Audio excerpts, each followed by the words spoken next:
Have you ever heard the advice, if you want to get rich, start a business? It's everywhere, right? But what if I told you that for most people, that's terrible advice? What if the real secret to getting rich through business is not to start one? At least not yet. Stick with me, because what I'm about to share could completely change your path to success. It all started for a young woman named Angelina one evening while scrolling through her reels. She stumbled upon a clip of a well-known businessman. Let's call him Mr. B. He looked straight into the camera and said something that stopped her cold. If you want to get rich, don't start a business. Angelina was stunned. Wait, what? Isn't entrepreneurship the ultimate path to wealth?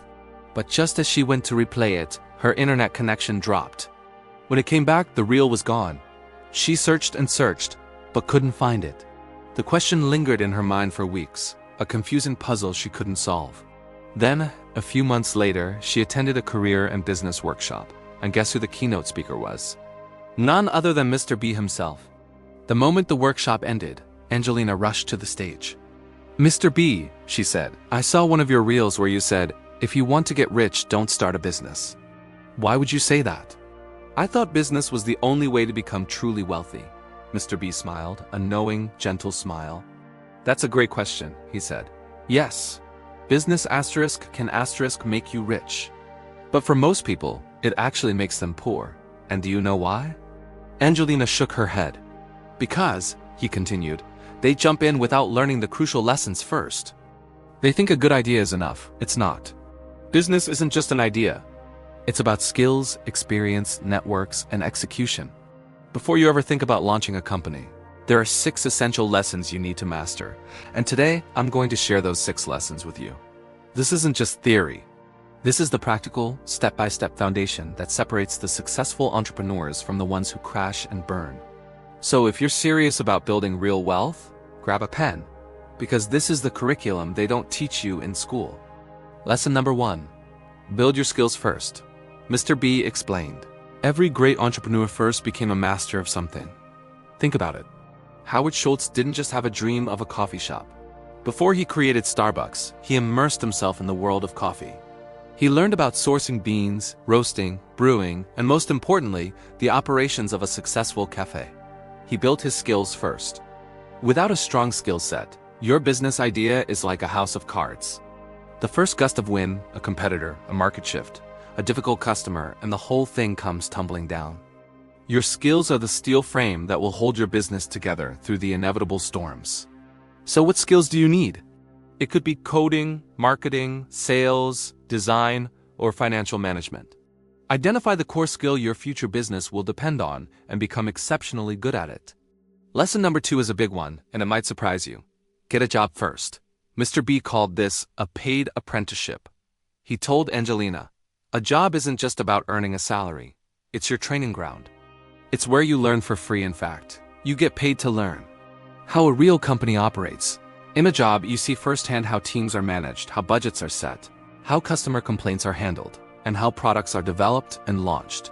You learn about company culture, processes, and politics. This is priceless, real-world experience. Take Sarah Blakely, the founder of Spanx.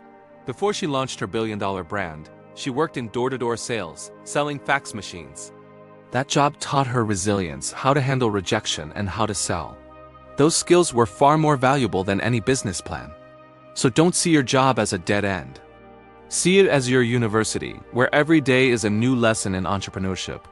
The third lesson is one that many aspiring entrepreneurs overlook. Learn to network. Mr. B put it bluntly. Business is not about what you know, but who you know. Your relationships are your most valuable asset.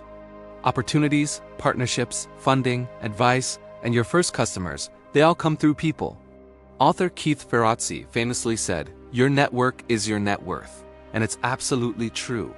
You need to actively build genuine relationships in your industry and beyond. Go to industry events. Join online communities.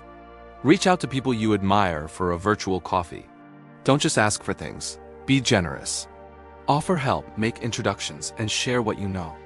A strong network acts as your support system and your launch pad. When you finally start your business, you won't be starting from zero. You'll have an army of contacts ready to support you. Now for lesson number 4, identify the friction. What does that mean? Mr. B explained, Every successful business solves a problem. It removes a point of friction in people's lives. Your job, long before you have a business idea, is to become an expert observer of problems.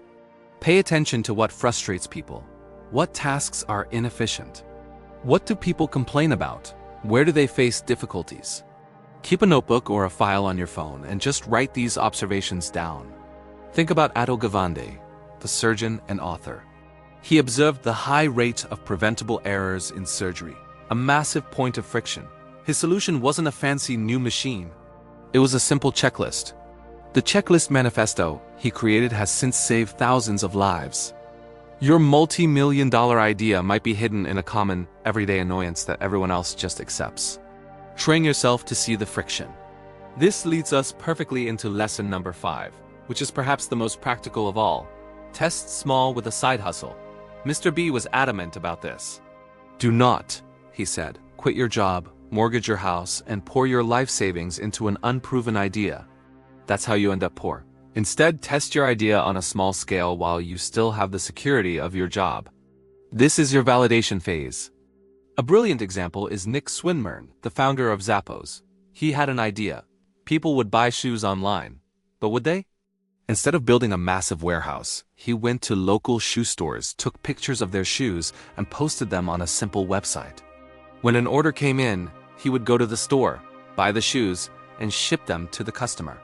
He proved the model worked before he invested a single dollar in inventory. Your side hustle is your laboratory. It allows you to test your product, find your first customers, and learn from your mistakes without risking everything. And finally, lesson number 6. Once you have proof, then and only then do you scale up. Mr. B looked at Angelina and said, once you know your idea works, once you have paying customers who love what you do, and once you have a process that is repeatable, that's when you hit the accelerator. This is the stage where you go all in. Think of Jeff Bezos.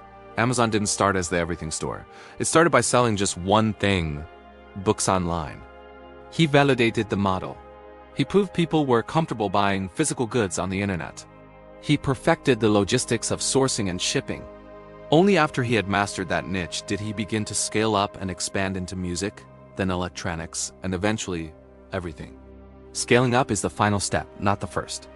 It's what you do after you've validated your idea and built a solid foundation. Mr. B concluded his talk with Angelina, summarizing everything. So you see, he said, business isn't the first step. Business is the last asterisk step. First, you build yourself. Your skills, your experience from a job, your network of contacts, and your small, validated experiments, these are the foundation. Only when that foundation is strong will building a business on top of it make you rich. Otherwise, it will just crumble.